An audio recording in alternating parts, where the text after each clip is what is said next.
Time pass, क्या फर्क पड़ता है,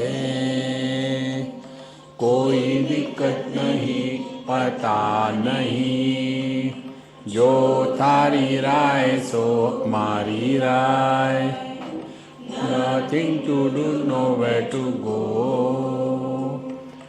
देखो सुनो मत बोलो,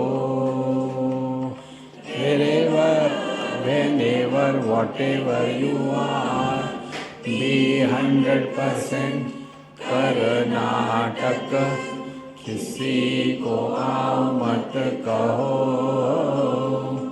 किसी को जाओ मत कहो, ना कुछ पाना ना कुछ खोना, who asked you, you at zero complaint level, मौज में रहो, be happy।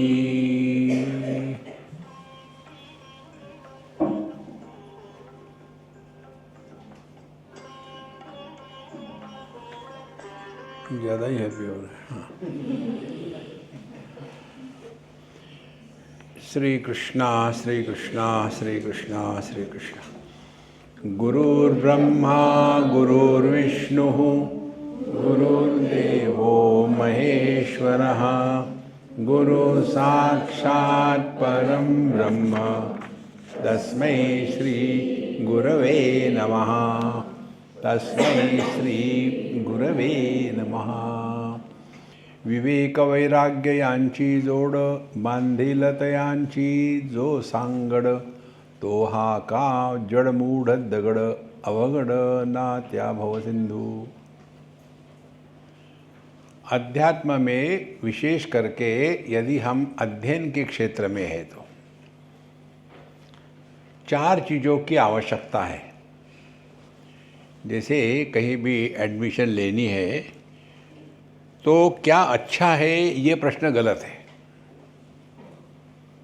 फिर ठीक प्रश्न क्या है, हम किसके लिए लायक हैं, ये देखो।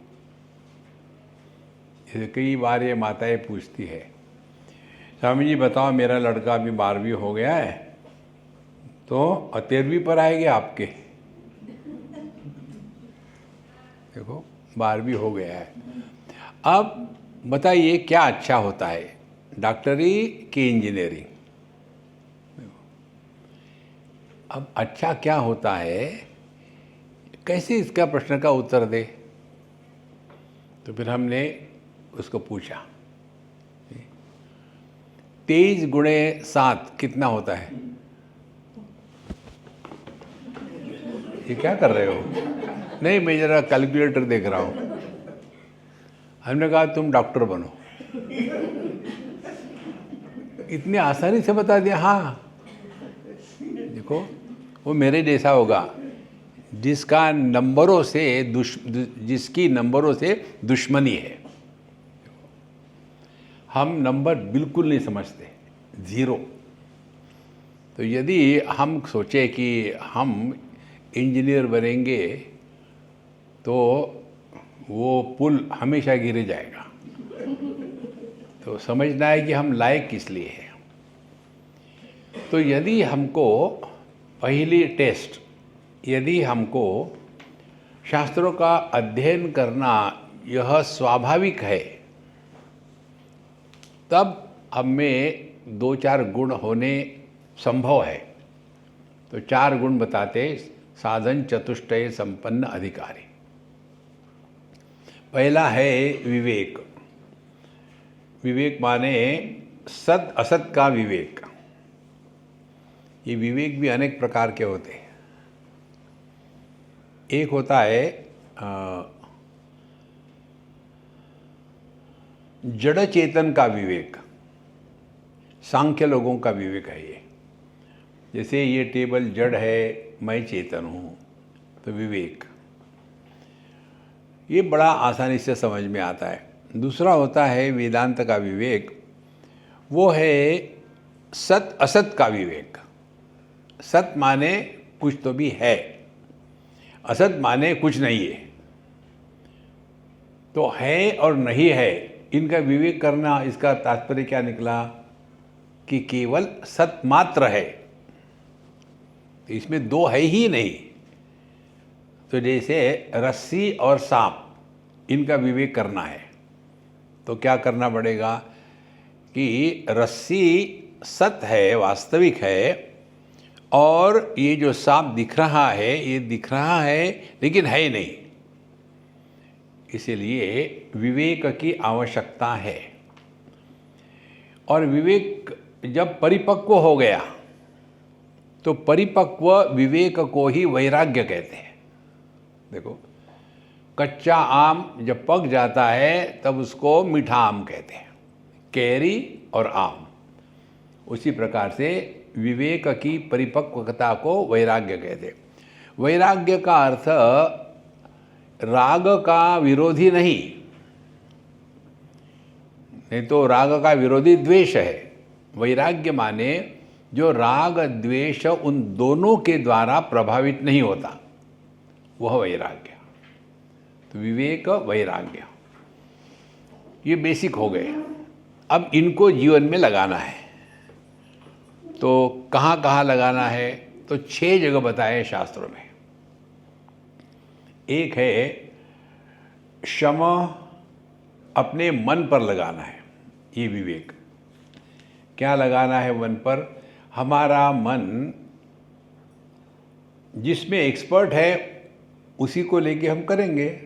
तो हमारी एक्सपर्टाइज किस में है? हमारी एक्सपर्टाइज है सब में दोष देखने की। तो अच्छी बात है, जो आपके पास इन्वेस्टमेंट होगा वही लगाओगे ना। तो हमारी दृष्टि दोष दृष्टि है। विरज्य विषय व्राता दोष दृष्टया मुमुर्मुहु। तो हर एक के दोष देखना शुरू करो। देखो, तो जब जिसका हम दोष देखेंगे उससे हम सहज रूप से उपरत हो जाते हैं। देखो, यदि समझो हमको ये मालूम है कि मदिरा पान करना योग्य नहीं, उसमें अनेक दोष है, तो ये एक बार दोष दिख गए तो उससे हम अपने आप उपरत हो जाते हैं। तो विरज्य विषय व्रातात् दोष दृष्टया। फिर मनसहा शम उच्यते, मन हमारा शांत है।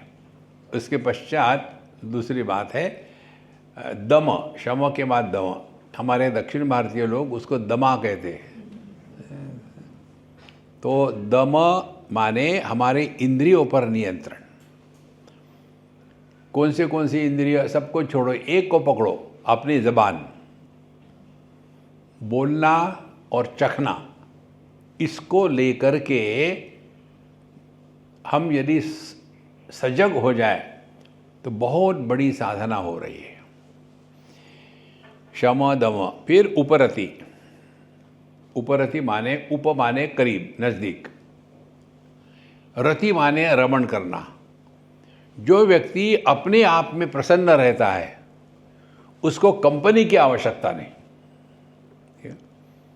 नहीं तो सुबह सुबह पहुंच गए किसी के यहाँ, अरे गुप्ता जी क्या कर रहे हो?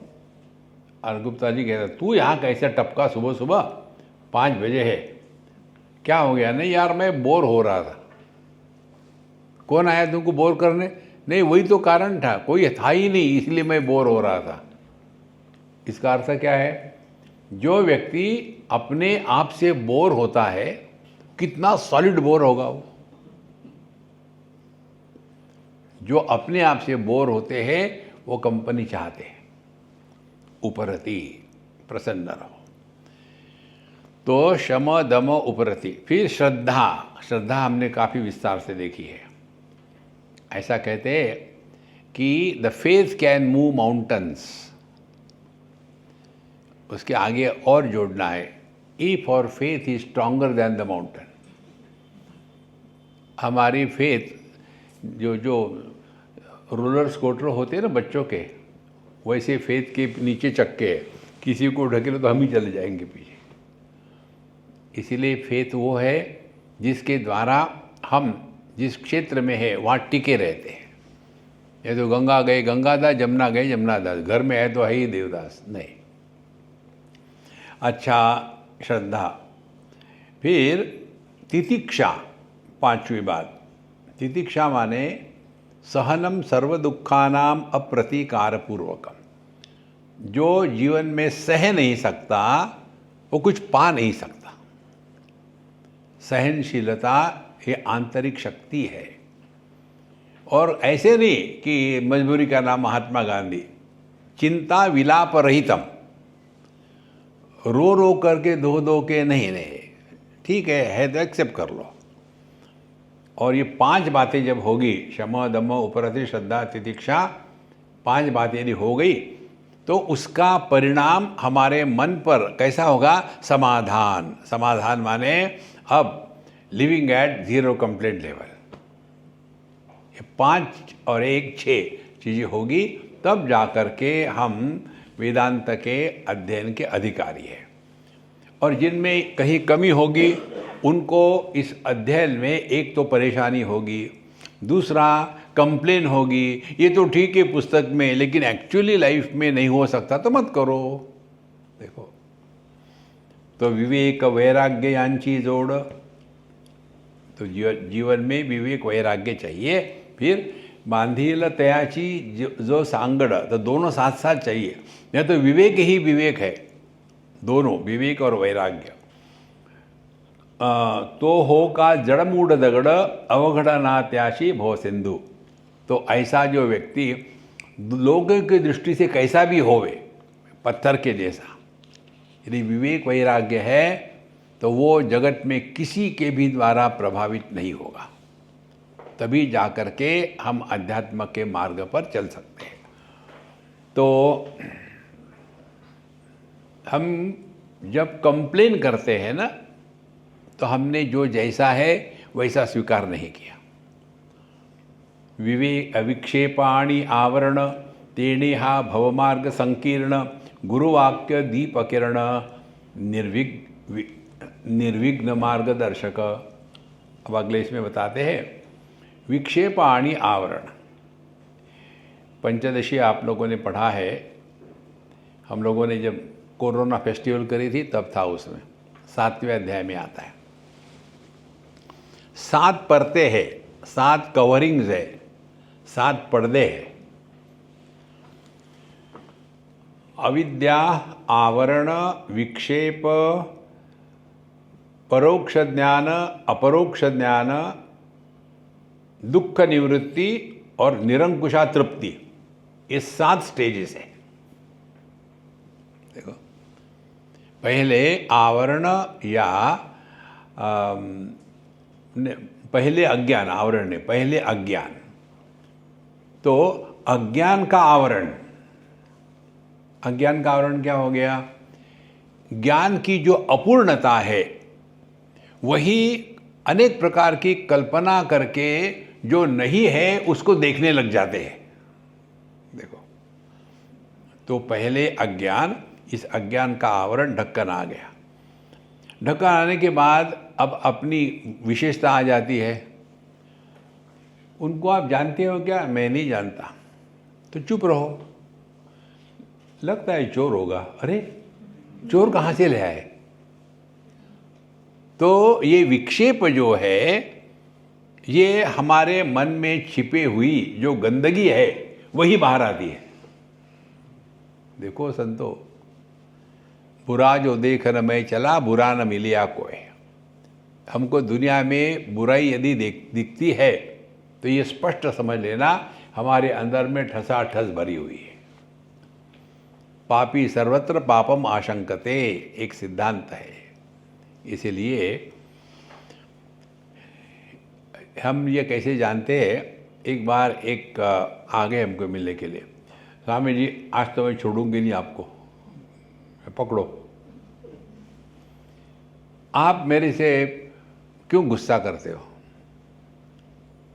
तो मैंने बोला कि देखो, मुझे गुस्सा ही करना है तो भगवान से करूँगा, तुमसे गुस्सा करके क्या मिलने वाला है मुझे?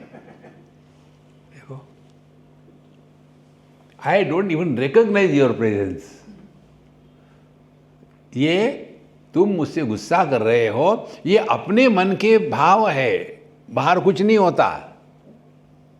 देखो, तो जब तक हम अपने ये मन के प्रक्षेपण की आदत है इसको नहीं तोड़ेंगे, तब तक के विक्षेप नहीं होगा, तब तक विक्षेप होता रहेगा, नहीं होगा नहीं।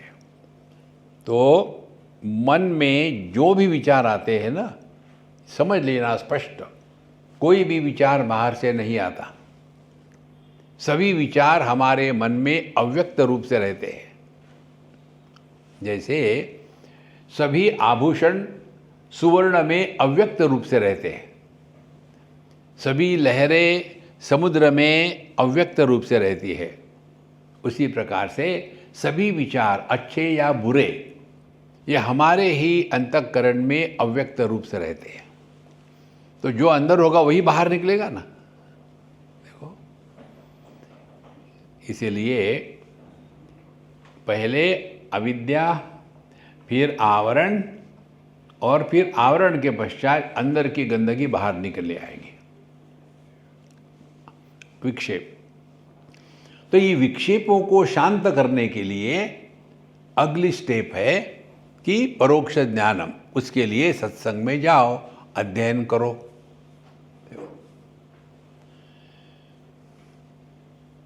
आध्यात्मिक जीवन ये पार्ट टाइम प्रोफेशन नहीं है, हमको 24 घंटे में 24 घंटे जीना है।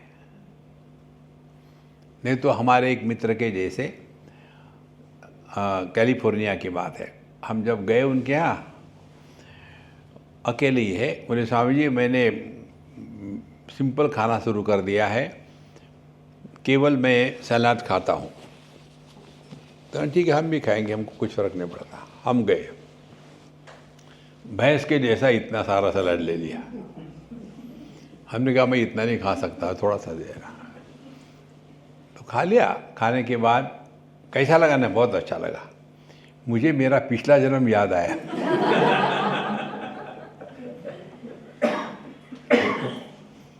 बाद में हाँ चलो, बोले नहीं अभी हम करेंगे, दूसरे वहाँ जाएंगे।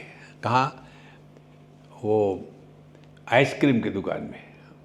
और आइसक्रीम की दुकान में उन्होंने अपने लिए 1 किलो आइसक्रीम लिया। आपके लिए कितना लूँ? मैं तुम्हें देख के मैं हो गया। माने घास इसलिए खाया कि सिंपल होना चाहिए, वजन कम होना चाहिए, और उसका बदला आइसक्रीम से खा लिया।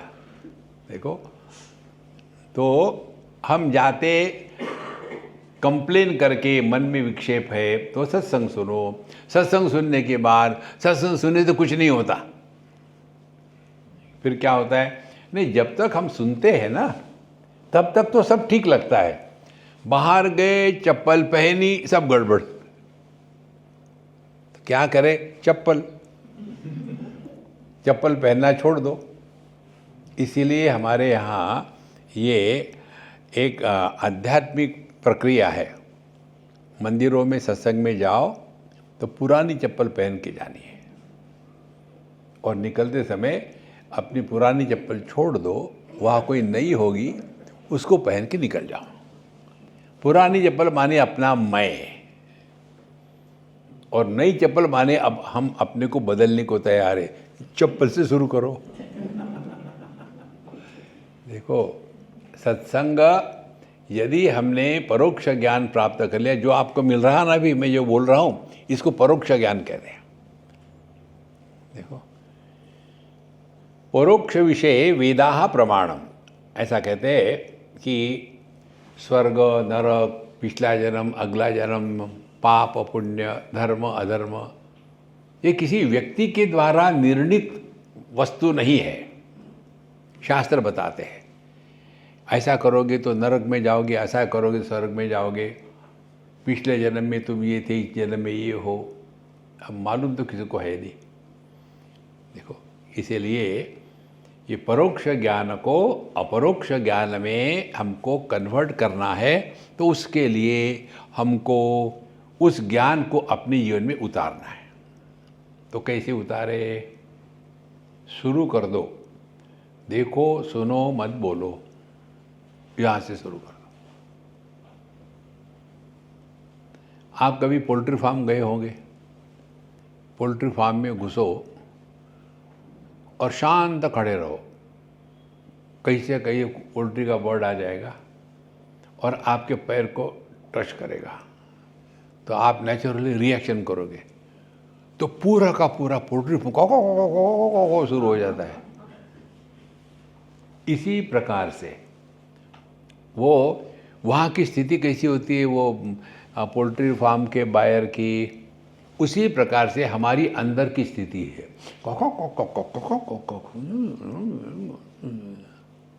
इससे बचने के लिए अभ्यास करें, अपने आप को खाली ना रखे, लिखो, पढ़ो, संगीत सुनो, अपने आप को शांत रखो, शुरू कर दो। जप करें, अपने आप से बोलना ये मानसिक विकृति है, इसको हमको बंद करना है। ये जितने मात्रा में बंद होगा उतना हमको अपरोक्ष ज्ञान हो रहा है। अब हमको किसी ने कहा इसलिए नहीं, अब हमको क्लियर हो गया है, दिस इज द वे, अपरोक्ष ज्ञान। अब हमको अपरोक्ष ज्ञान हो गया, इसके क्या लक्षण है? पहला लक्षण है कि दुख निवृत्ति, आप किसी भी हालत में दुखी नहीं होगे। कितनी सिंपल बात है। तो हमारी साधना ठीक चल रही है कि नहीं, किसी अन्य को पूछ नहीं सकते। जीवन में इसको भी हमने आपको बताया, बहुत सिंपल टेक्निक। दुख आना या नहीं आना ये हमारे हाथ में नहीं, लेकिन दुख आने के बाद दुखी होना या दुखी नहीं होना ये हमारे हाथ में है। देखो, यदि आप दुखी होने से इनकार कर दो तो भगवान भी आपको दुखी नहीं बना सकते। और यदि आप नहीं, बेचारा आया है कई दिनों के बाद, हो जाओ दुखी। हाँ, रिफ्यूज टू बी मिजरेबल। क्या साधु संतों की जीवन में दुख नहीं होते? लेकिन वो कभी दुखी नहीं होते, दूसरे को दुखी करेंगे, स्वयं दुखी नहीं होंगे। ये तो गलत बात है ना। आप करके देखो, जो व्यक्ति स्वयं प्रसन्न रहता है वो अन्य को दुखी नहीं कर सकता। जो स्वयं दुखी रहता है वो अन्य को प्रसन्न देख नहीं सकता।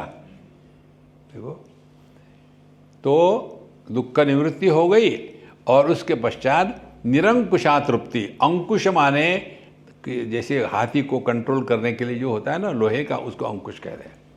निरंकुशा तृप्ति माने you have attend fulfilment in your life. देखो, एतद् बुद्ध्वा बुद्धिमान स्यात् कृतकृत्यश्च भारत। इस प्रकार से जब तक के विक्षेप आवरण तेने हा भवमार्ग संकीर्ण, उसके कारण हम छोटे दायरे में फंस जाते हैं। गुरुवाक्य दीप किरण, तो उसके लिए क्या करें? जो हमको शास्त्रों में और सत्संग में मिलता है। देखो महाराज, दो प्रकार के ज्ञान के आदान प्रदान के मार्ग हैं। एक है सिद्ध मार्ग, जिसमें ये नाथ संप्रदाय आ जाता है, दत्त संप्रदाय आ जाता है। और दूसरा है आचार्य का मार्ग, हम लोगों का आचार्य का मार्ग है। उस मार्ग में क्या होता है? 1 to 1, एक गुरु उसका एक शिष्य। आप सब जानते हैं मच्छिंद्रनाथ महाराज, उनका एक शिष्य गोरक्षनाथ,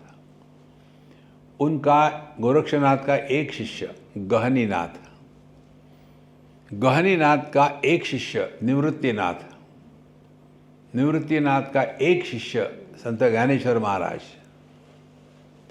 उसके बाद उन्होंने वो लाइन तोड़ दी। फिर मासेस के लिए हरिमुखे मणा, हरिमुखे मणा। देखो, इसीलिए जब यहाँ कहते हैं कि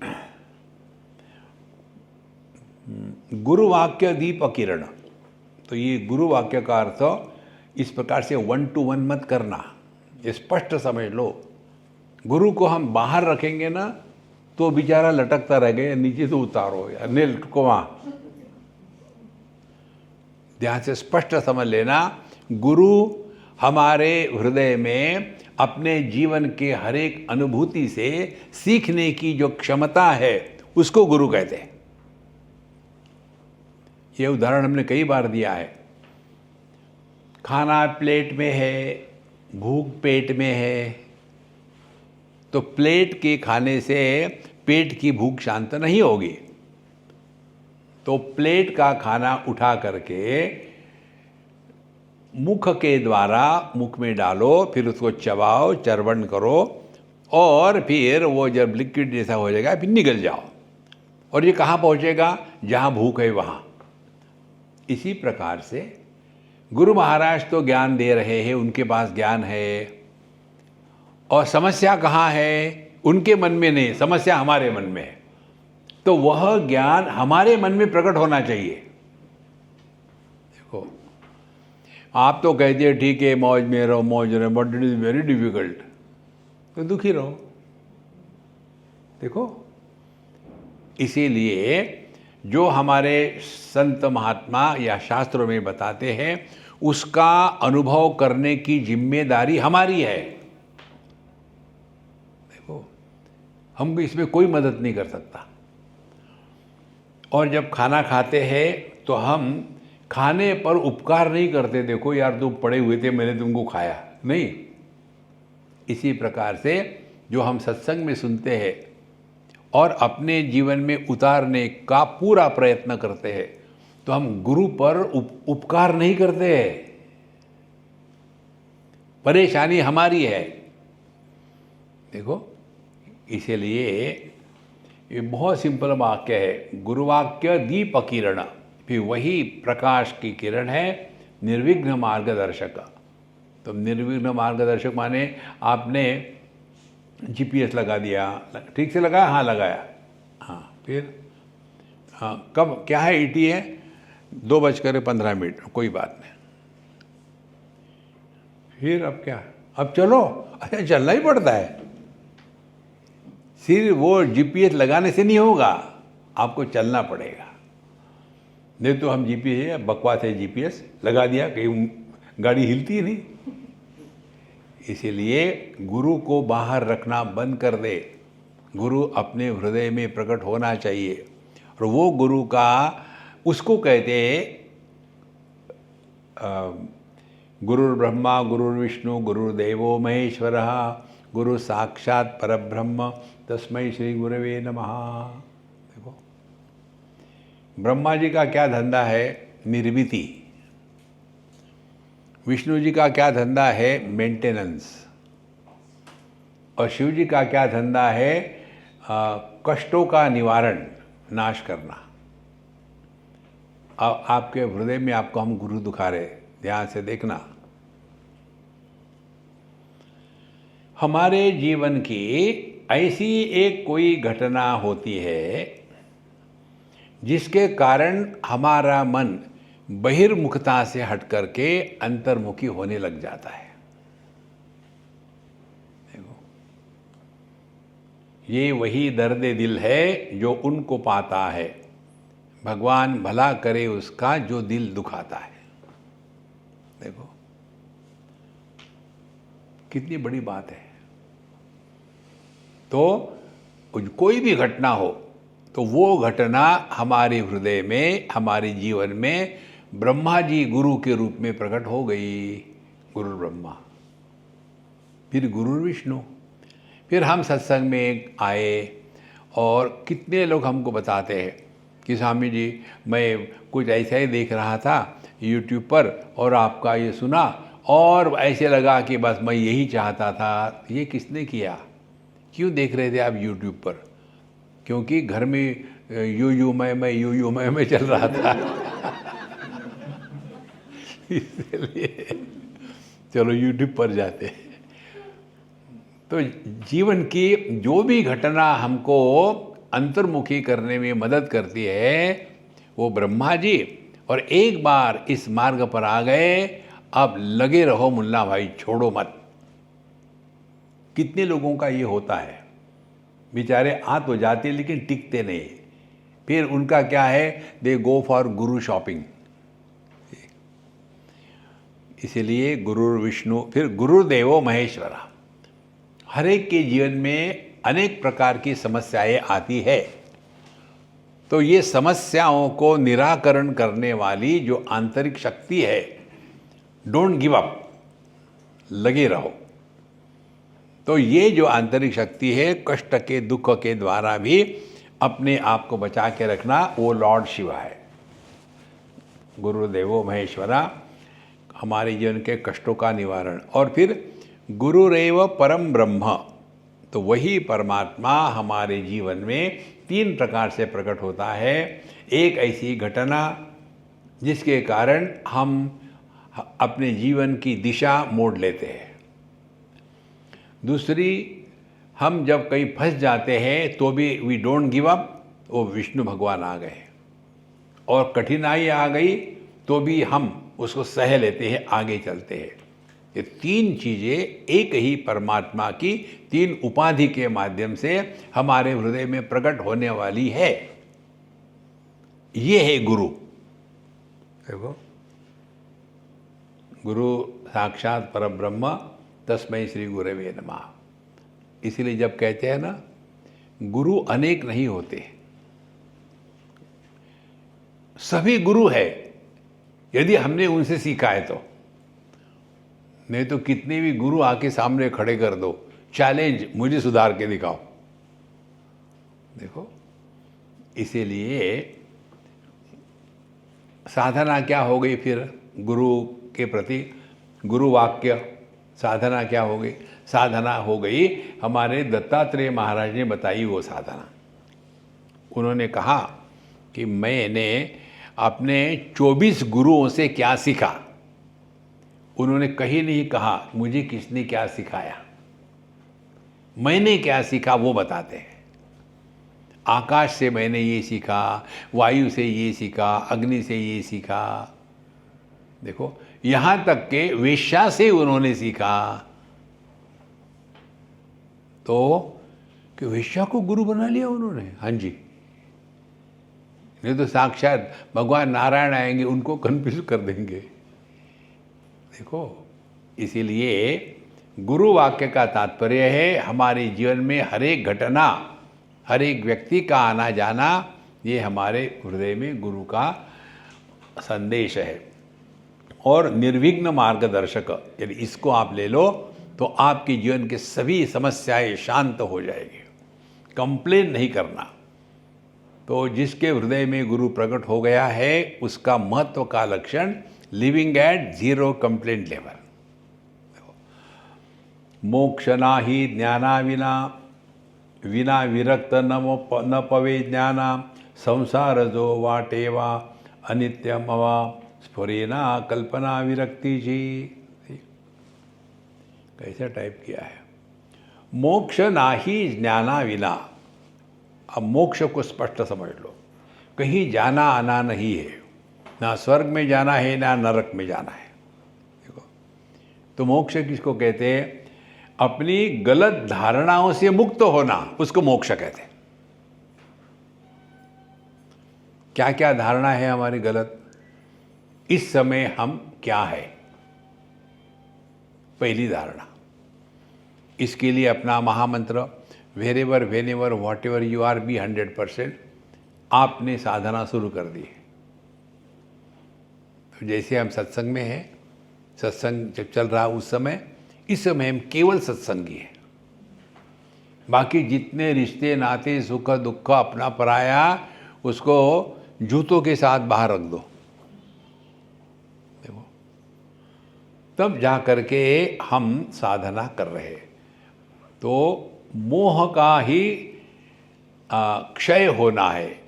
तो मोह होता है पहले तो अपने रिश्ते नातों को लेकर के, दूसरा मोह होता है अपने कर्तव्य कर्मों को लेकर के, तीसरा मोह होता है हमको किसके किसके कर्तव्य पूरे करने हैं, सबके करो लेकिन हमारा अपने प्रति भी कर्तव्य है। देखो, जैसे सबकी मदद करनी है, अपने को भी मदद करनी है।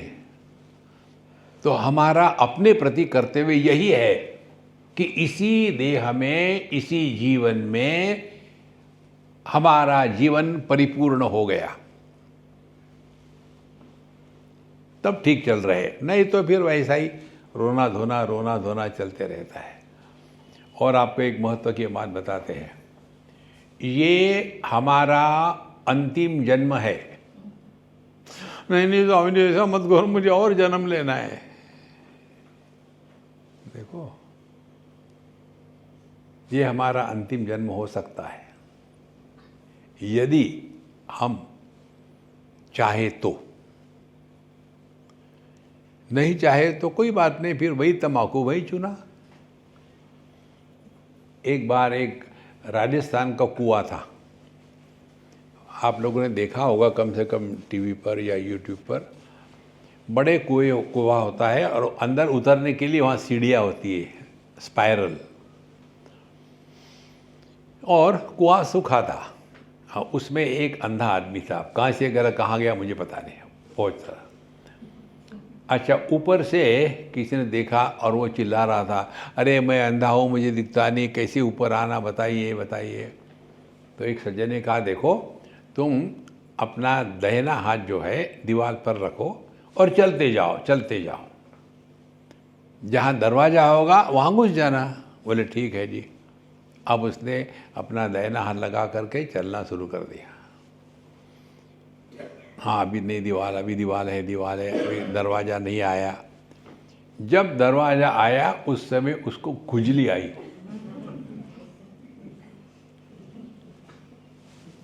चलता गया, दरवाज़ा गया, अरे फिर बाप, फिर 360 का चक्कर लगा है। इसी प्रकार से मनुष्य देह में आने के बाद अब हमको दरवाज़ा मिल गया है, लेकिन खुजली आ रही देखो संतो, यही हमारा अंतिम जन्म हो सकता है यदि हम इसका अपने जीवन में पालन करें। क्या मोक्ष क्या है? मोक्ष यही है कि हम ना तो वस्तु के मालिक है, ना तो किसके रिश्ते नाते हैं, ना तो हमको दुनिया में कुछ पाना है, ना कुछ खोना है। फिर टाइम पास। जिस दिन आपको टाइम पास का सिद्धांत आपके गले उतरेगा ना, उस दिन से आपके जीवन में आमूलाग्र परिवर्तन हो जाएगा। करेंगे सब कुछ नॉर्मल, इन पहले करने के साथ साथ परेशान भी रहते थे, अब परेशानी बंद हो जाएगी। परेशानी बंद होगी माने आप सिंधी नहीं रहोगे। सभी सिंधियों के नाम ई में एंड होते हैं, गुलरजानी और परेशानी। देखो, धीरे धीरे आप हल्के पुलके हो जाओगे। मोक्षना ही ज्ञाना विना विरक्त न पवे ज्ञाना। तो ज्ञान के प्राप्ति के लिए हृदय में वैराग्य होना आवश्यक है। अब देखो, आप में सब में वैराग्य है, नहीं समझ लीजिए। देखो, मैं समझाता हूँ आपको। अब दिवाली चल रही है ना, सब छोड़ छाड़ के यहाँ आ गए, बिना वैराग्य के कोई आ सकता है क्या? देखो, वैराग्य आपके हृदय में है, कांग्रेचुलेशंस। नहीं स्वामी जी, आपको मालूम नहीं, हम फोन पर बातें कर रहे दिन भर। देखो, खाने के लिए क्या बनाया। इसीलिए बिना विरक्त न पवे ज्ञाना। फिर संसार जो वाटे ना अनित्य मना।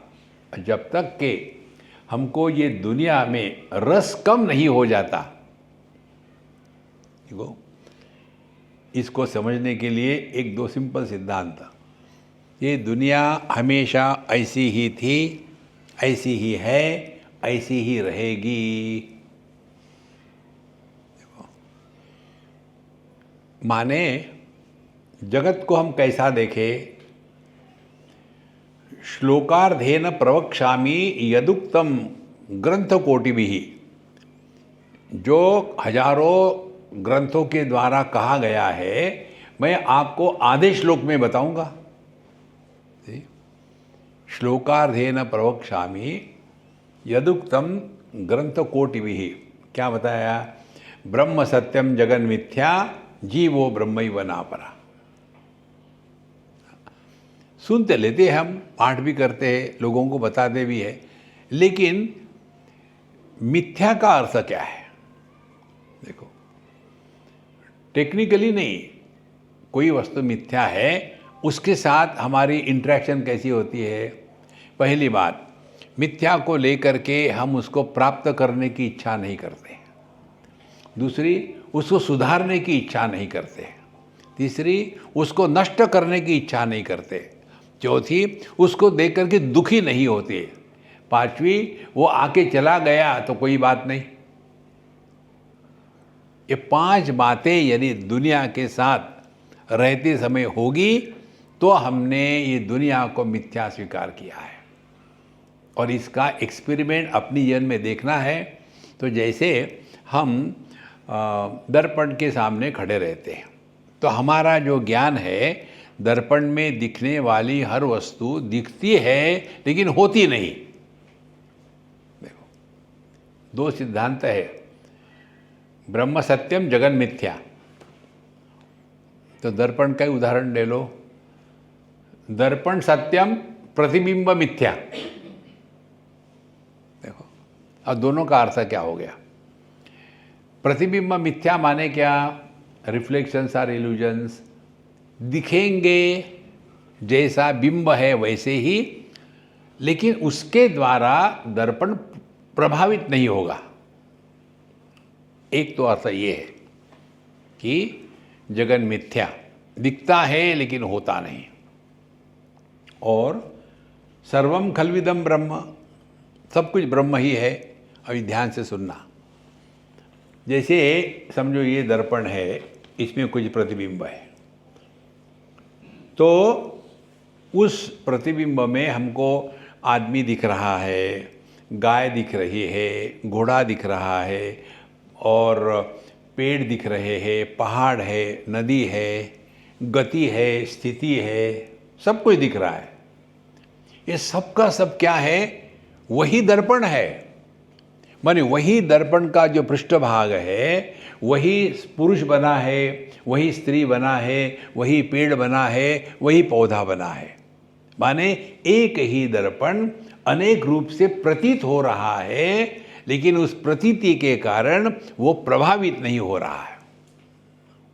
इसी प्रकार से देखो, ये दुनिया हमको कब प्रतीत होती है? जब हमने अपने को देह मान लिया। और यदि हमने, उसी उदाहरण को ले लो, दर्पण के सामने खड़े हैं तो हमारा प्रतिबिंब दिखेगा। अब दर्पण को उल्टा कर लो, यदि दर्पण को उल्टा करेंगे तो प्रतिबिंब दिखेगा क्या? फिर क्या दिखेंगे? हम अपने को देखेंगे। देखो, जो विज्ञानमय कोश है ना, यही जब अंतर्मुखी है तब इसको आनंदमय कोश कहते हैं। यही जब बहिर्मुखी है तो उसको विज्ञानमय कोश कहते हैं। देखो, आदमी जब अकेला होता है तो पुरुष है, जैसे उसने पत्नी की तरफ देखा, कैसा ठीक है, एकदम आमूलाग्र परिवर्तन आ जाता है। कारण क्या है? अब वो बन गया है प्रतिबिंब। इसीलिए संसार वाटेना अनित्यमना स्फुरेना कल्पना विरक्ति जी। तो जब तक के हृदय में वैराग्य प्रकट नहीं होता, तब तक के हम अध्यात्म में चल रहे, दिल बहलाने के लिए गालिब ख्याल अच्छा है। मी माझे हे पार दवडावे, निरभिमानत्वे सदा वर्तावे, त्यागपूर्व भोग भोगावे, अभिलाषावे न सकाही, मैं अरु मोर तोर तय माया। एक लड़की ने, अब वो बूढ़ी हो गई है, जब वो बच्ची थी तब की बात है, शादी होने का समय था, नहीं हो रहे चल रहा, शादी हो गई। फिर उसने मुझे लिखना शुरू कर दिया, स्वामी जी शादी के पहले हमेशा मैं चलता था। अब हमारी शादी हो गई, अब मैं तू 1-2 महीने 6 महीने निकल गए, फिर तू मैं तू मैं, फिर और 1-2 साल निकल गए, मैं तू मैं स्पीड बढ़ गई। और ये कहने वाली गुज्जू थी, गुजरातियों में मैं को हूँ कहते हैं, हूँ तू कबड्डी शुरू। देखो, जहाँ 2 हो गए वहाँ गड़बड़ी शुरू हो गई। इसीलिए मी माझे हेत पार दौड़ावे, तो करना क्या है, पानी के जैसे रहो, अपना कोई भी दुराग्रह नहीं। देखो, कोई दुराग्रह नहीं, सामने अच्छा यह बहुत बढ़िया है। इसी सिद्धांतों को लेकर के हम जिंदा है। इतने घरों में जाते हैं तो क्या सामने आएगा, ये तो हम भगवान का प्रसाद कह के खा लेते हैं। यदि खाना खाएंगे ना तो बस मुश्किल हो जाएगी। देखो, कई बार लोग बड़े प्यार से देते हैं, स्वामी जी आपको ये पता नहीं ये कहाँ से लोग ढूंढ के निकालते हैं, मुझे अमुक अच्छा लगता है और मुझे सफ़र करना पड़ता है उसमें शांति से। कल परसों क्या यही की बात है, पता नहीं कहाँ की, मुझे वो जवार की रोटी दी खाने के लिए, ठीक, ऐसे लग रहा था कि मैं चमड़ी खा रहा हूँ क्या, और बड़ी प्यार से आपके लिए स्पेशल बनाई है। अरे यार, तो मैंने दोपहर का खाना बंद कर दिया। देखो महाराज, धीरे धीरे आप इसको सहनम सर्वदुखानाम अप्रतीकार पूर्वकम, तो ये करते करते मी माझे अपनी जिद छोड़ देंगे। निरभिमानत्वे सदा वर्तावे, यदि हमको किसी भी कारण से दुख होता है तो स्पष्ट समझ लेना हमारा मैं बहुत तगड़ा है। देखो, यदि आप आइस की जो बड़ी लादी होती है, इतना बड़ा पत्थर आइस का, उसके ऊपर आप यदि खींचो लाइन तो लाइन दिखेगी। पानी के ऊपर कितनी भी लाइन खींचो कुछ फर्क नहीं पड़ता। देखो, हमको बर्फ के जैसा नहीं रहना है, पानी के जैसे रहना है, नहीं तो फिर छोटी छोटी चीज़ों को लेकर के हम दुखी हो गए। फिर त्यागपूर्वक भोग भोगावे, असुर्या नामते लोका अंधेन तमसा वृता तागंस्ते प्रत्याभिगच्छन्ति ये के च आत्महनो जनाः। असुर्या नामते लोका, असु माने प्राण, असुर्या नामते लोका अंधेन तमसा वृता, जो लोग भोग प्रधान है, असुसु रमन्ते ये ते असुराः, असुर माने जो भोग प्रधान है। ऐसे भोग प्रधान व्यक्ति दुनिया में आकर के आत्महनो जनाः, वो आत्महत्यारे है। क्यों आत्महत्यारे? जो वस्तु जिस काम के लिए होती है वो वस्तु उस काम के लिए उपयोग में न ला करके अन्य काम के लिए जाए तो उस वस्तु का हत्या हो गई। देखो, हम वहाँ थे अपने महाबलेश्वर में, बहुत पुरानी बात है, तो कोई एक अम्मा हमारे लिए ऐसी ये कोई शॉल ले आई। हम वॉक कर रहे थे 10-12 लोग, और बढ़िया स्थान मिला, चलो बैठते यहाँ, वहाँ बैठे। तो वो शॉल थी, वही मैंने फैला दी और उस पर बैठ गया। और गप टिप होने के पश्चात फिर हम वापस आ रहे तो वो शॉल वहीं रह गई, हमको याद नहीं रहा। बेचारे ने उसने उठाई, झटके साफ सुफ किया, बोले स्वामी जी मैंने आपको जो शॉल दी थी आपने वहीं छोड़ दी। हमने कहा आपने मुझे दी है क्या? बोले हाँ। तो मैं अपनी शॉल का कुछ भी करूं? आपने मुझे दी है ना। देखो, देने के बाद लोग पूछते स्वामी जी आपको हमने वो दिया था ना लड्डू, क्या किया आपने उसको? मैंने फेंक दिया आपने? हाँ। अरे कहाँ दिया? देखो, तो हम समझना क्या है। वो कहती स्वामी जी ये शाल मालूम है कितने की है? हमने कहा मुझे तो फ्री मिली। बोले ये शाल 35,000 रुपये की है। तो अब ये कंधे पर रखने के लिए, जमीन पर रखने के लिए नहीं है। सिद्धांत, जो वस्तु कंधे पर रखने के लिए है उसको जमीन पर रखो तो उस वस्तु की हत्या हो गई ना।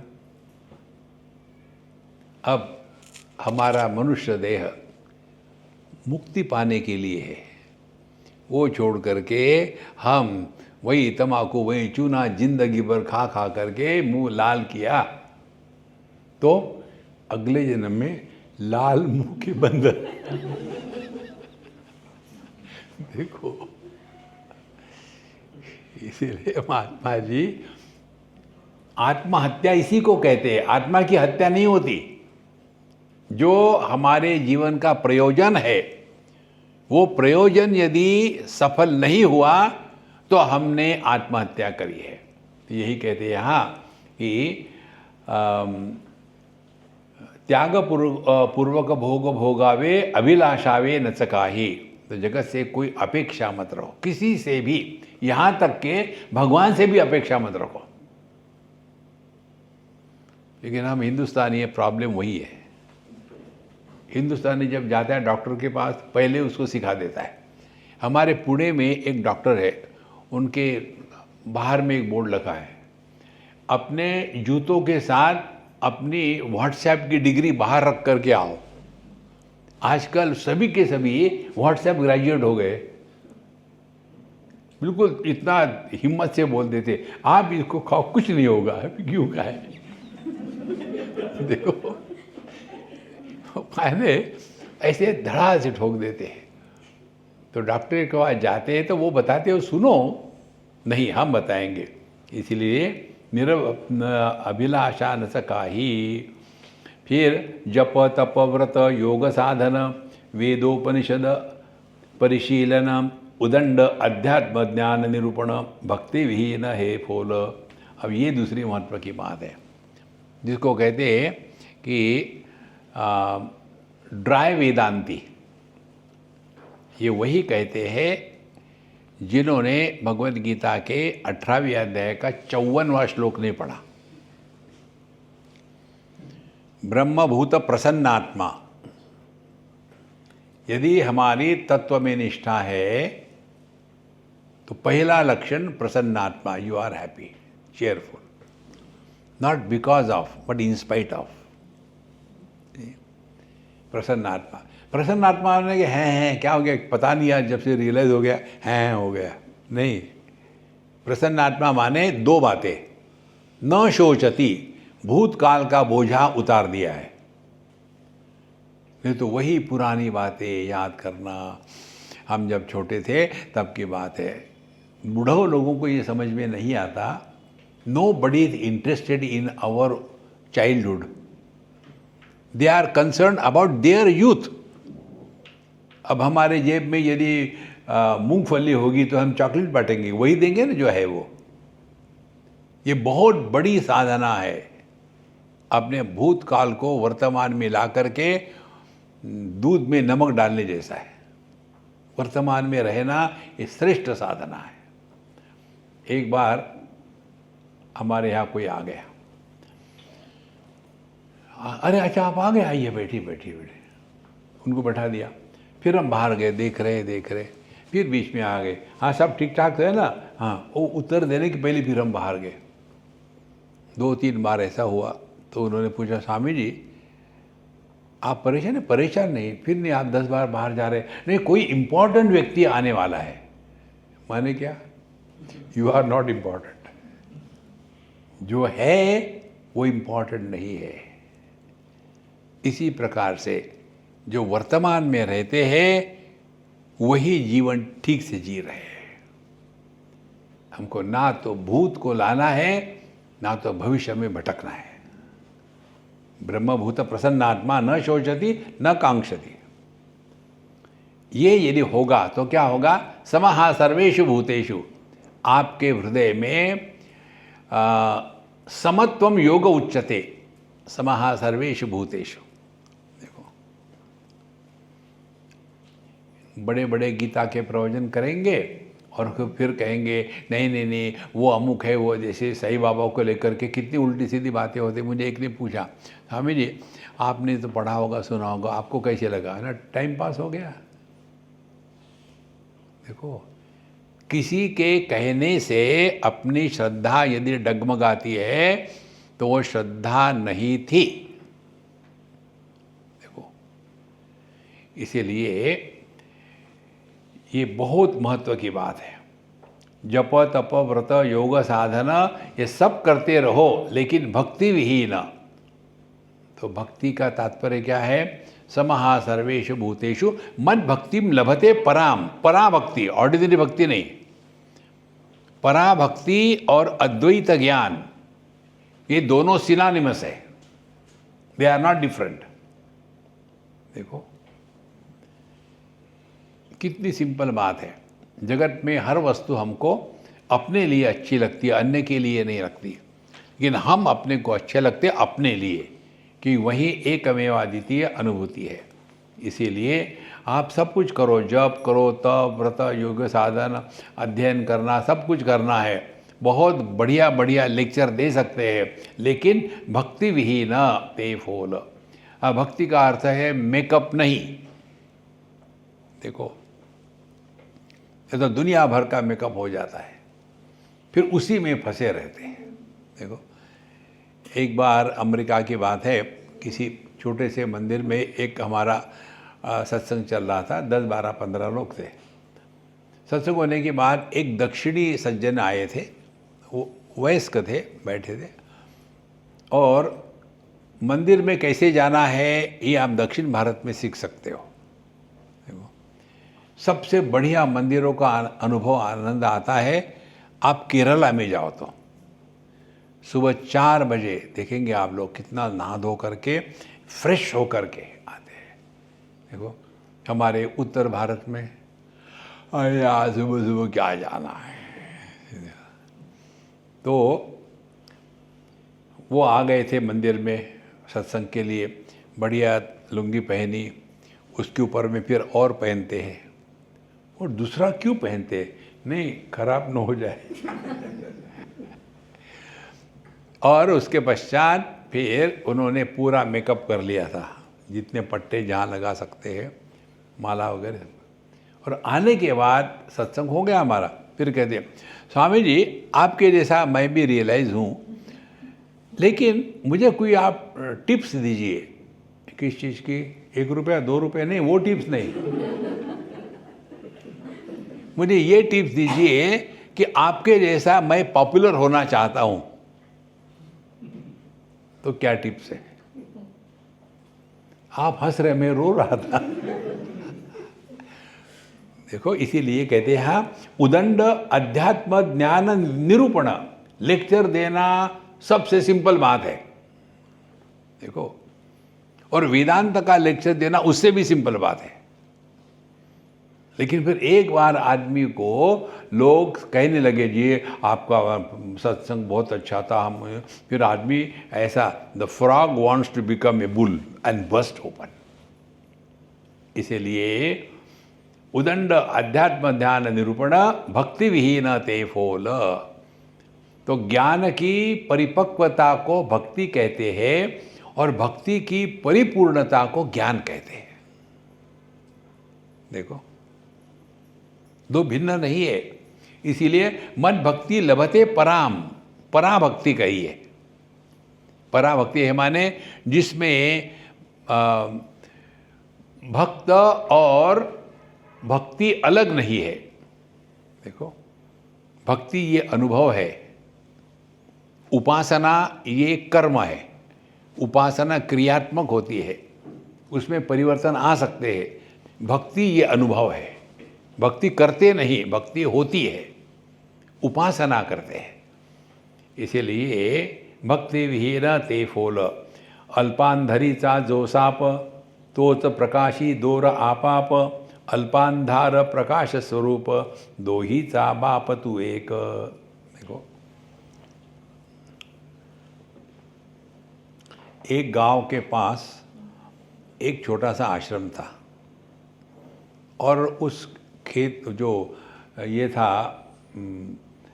फार्मर वहाँ का, उसका एक लड़का 15 साल का, बिल्कुल बेकार, कुछ भी नहीं करता था। तो जो किसी काम के लिए लायक नहीं होते वो बाबा जी बनते हैं। ये मैंने सीखा वाराणसी में, बहुत पुरानी बात है। एक अग्रवाल जी थे, उनके यहाँ गए थे हम खाने के लिए।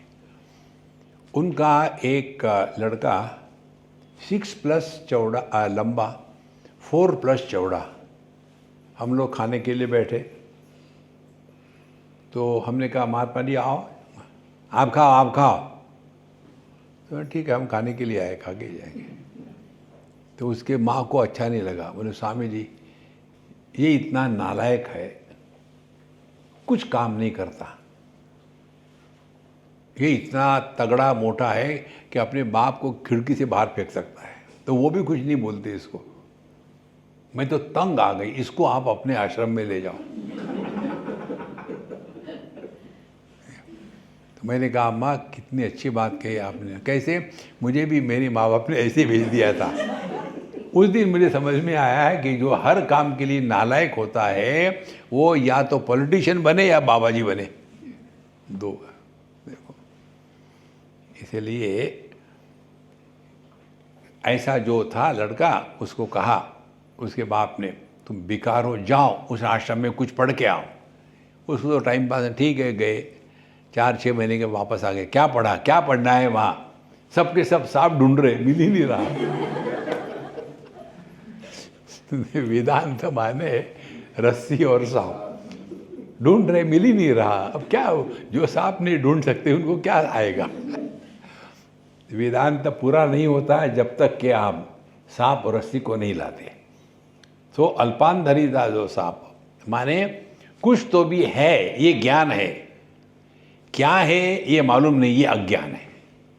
इसीलिए हमने बताया ना, ज्ञान का अभाव नहीं होता, ज्ञान में अपूर्णता आती है। अपूर्णता आने का कारण प्रमाण की कमी। देखो, यदि किसी के आंखों में चक्कर है, दिखता नहीं ठीक से, इसका अर्थ ये नहीं कि वो वस्तु नहीं है, दिखेगी लेकिन जैसी दिखनी चाहिए वैसी नहीं दिखेगी। देखो, तो ये अपूर्ण ज्ञान के कारण उसको जो रस्सी है उसको सांप दिखता है।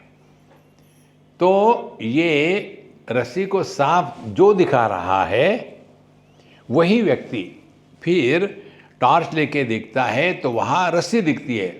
तो रस्सी के ऊपर में सांप को दिखाने वाला और योग्य प्रमाणों के कारण रस्सी को दिखाने वाला, दोनों का प्रकाशक एक ही तत्व है। देखो, तो ये कमियां किसकी है? ये कमियां उपाधि की है। देखो, इसीलिए अल्पांधार प्रकाश स्वरूप दोहीचा बाप तू एक, माने ज्ञान और अज्ञान इन दोनों का प्रकाशक एक ही है। हम किसको जानते हैं और हम किसको नहीं जानते। तो जो ज्ञान और अज्ञान दोनों का प्रकाशक है वो ज्ञान अज्ञान के परे है। जो किसी वस्तु के भाव को और अभाव को जानता है वो भाव अभाव के परे है। माने जिस अनुभूति में ऑप्शन नहीं है, ऑप्शन को संस्कृत में कहते हैं द्वंद्व, सुख दुख। जगत में एक भी वस्तु ऐसी नहीं है कि जो अकेली है परमात्मा को छोड़ करके। Everything exist in complementary opposites. सुख दुख, लाभ हानि, दोस्त दुश्मन, जन्म मृत्यु, स्वास्थ्य रोग, सब चीज़ें द्वंद्व में है। यदि ऐसा ही है तो इन सब का प्रकाशक कौन है? वो एक है, वो अनेक नहीं है। इसीलिए भगवद गीता के 15वें अध्याय में कहते हैं द्वंद्वै ही विमुक्तः सुख दुख सजनैहि गच्छन्ति अमूढ़ाः तत् अव्ययम् पदम। जो जीवन में आने वाले द्वंद्वों के द्वारा प्रभावित नहीं होता वही अमूढ़ है, वही बेवकूफ़ नहीं है। देखो, और ऐसे जो बेवकूफ़ नहीं होते वही तत्वों को पहचान सकते हैं। अज्ञानी और बेवकूफ़ में फर्क है ना। अज्ञानी किसी को नहीं जानता, अज्ञान है, ये अपूर्ण ज्ञान है। बेवकूफ़ क्या है, उसको सत्य मान करके उसके पीछे लगा रहता है, वो बेवकूफ़ है। इसीलिए अल्पांधरिचा जो साप तोच प्रकाशी दोर आपाप, अल्पांधार प्रकाश स्वरूप दोहीचा बाप तू एक। तो दोनों जो भाव अभाव को प्रकाशित करता है, दोनों के द्वारा प्रभावित नहीं होता। ये भी सिद्धांत ने 1000 बार बताया है। प्रमाण निरपेक्ष अनुभूति, इसको पकड़ के रखो।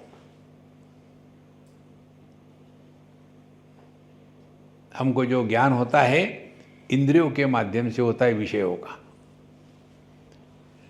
एक हमारे मित्र बाबा जी थे, वो सत्संग करते नहीं थे, लेकिन सत्संग में कभी कभी आके बैठते थे। तो मुझे उन्होंने कहा, आप जो कहते हैं ना 5 विषय है, शब्द स्पर्श रूप रस गंध, गलत है। बोला ठीक है गलत है। बोले पूछा नहीं कैसे, उन्हें बताओ आप। उनका नाक हमेशा ब्लॉक रहता था, हमेशा, जो भी कारण होगा। बोले इसीलिए मेरे लिए शब्द स्पर्श रूप रस चारों ही विषय, 5वां विषय है ही नहीं। माने विषयों की सत्ता कहाँ है, इंद्रियों में है। तो यदि आपने इंद्रियों का त्याग कर दिया तो क्या हमारा त्याग हो जाता है? तो हम इंद्रियों के द्वारा वस्तुओं के भाव अभाव दोनों को जानते हैं, मन के द्वारा सुख दुख के भाव अभाव को जानते हैं। और एक तत्व ऐसा है जो जागृत स्वप्न भावात्मक और सुषुप्ति समाधि अभावात्मक दोनों को जानता है, और इसीलिए वह जागृत स्वप्न सुषुप्ति समाधि इन चारों के परे है, वो अपना स्वरूप है। देखो, इसीलिए किसी के भी साथ उलझो मत। शत्रु मित्रे पुत्रे बंधो माँ कुरु यत्नम विग्रह संधो। इसलिए अल्पांधार प्रकाश स्वरूप दोहिजा बाप तू एक। तो जो प्रकाशक होता है वो जिसको प्रकाशित करता है उसके द्वारा प्रभावित नहीं होता। ये वाक्य आपके अब कंठस्थ होने चाहिए दूसरों को बताने के लिए। हा जीव वस्तुतः त्रिगुणातीत परिहोइनी माया विमोहित सच्चिदानंद स्वरूप विसरत देह मानित आपणा। देखो, यह जो जीव है ये 3 गुणों के परे है। माने पति जो है वो जीव है। तो पति कौन है? पति ना तो पुरुष है, ना तो स्त्री है, ना तो उसका जन्म हुआ है, ना तो वो कभी मरेगा। त्रिगुणातीत। देखो, तो जीवा वस्तु त्रिगुणातीत परिहोनी माया विमोहित। लेकिन ये पति अपने आप को सच मानने लग जाता है, उसके बाद उसका संसार शुरू होता है। तो करना क्या है? नाटक करो ना। कैसे करे नाटक? अब क्या कर रहे हो? हाँ, सुना ही नहीं। देखो, let there be hearing but no hearer born, let there be seeing but no seer is born. So त्रिगुणातीत परिहोनी माया विमोहित। अब माया का भी असर स्पष्ट समझ लो।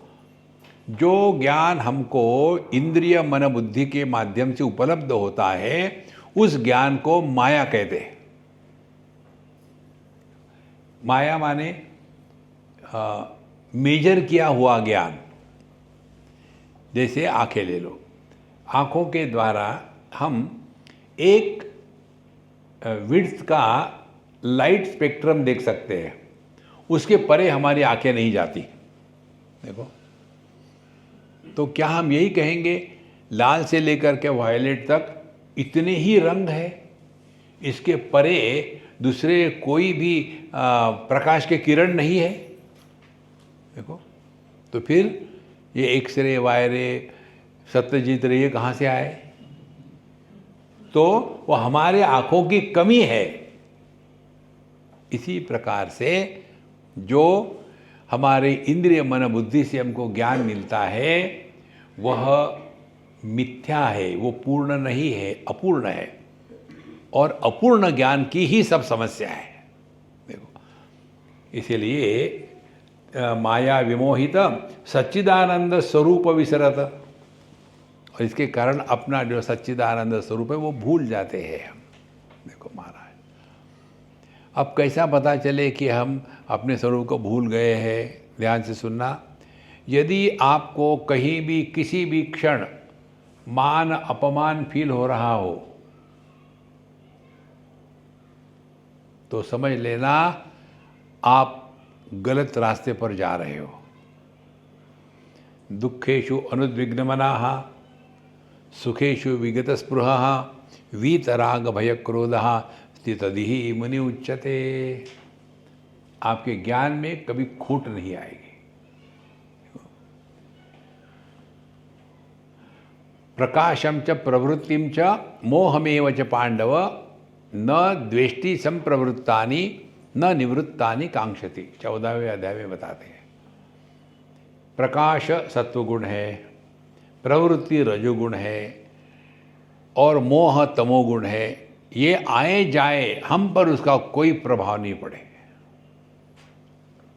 देखो, और ये वास्तविकता है, करना कुछ नहीं है। फिर हम उदाहरण देते हैं, रूप रंग के द्वारा दृष्टि प्रभावित नहीं होता। ये इसमें करना क्या है? हमको कुछ नहीं करना है। देखो, लेकिन हम शुरू करते, मुझे वो रंग नहीं अच्छा, मुझे ये रंग अच्छा लगता है, संसार शुरू हो गया। Therefore give yourself zero choice.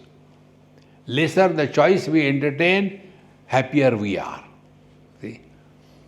Therefore त्रिगुणातीत सच्चिदानंद स्वरूप विसरत देह मानित आपणा। तो हम क्यों भूल जाते हैं अपने स्वरूप को? क्योंकि हमने अपने आप को देह मान के रखा है। इसीलिए महाराज, ये हमने 1000 बार बताया, फिर भी बताएंगे। केवल 2 ही बातें हैं अध्यात्म की साधना की।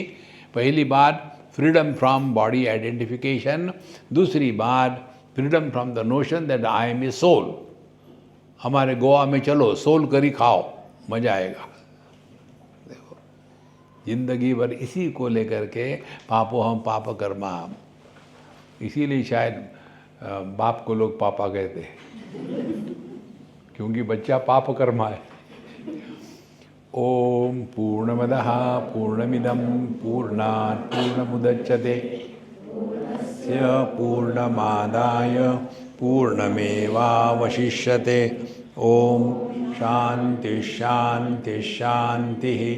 हरि ओम। श्री गुरुभ्यो नमः। हरि ओम।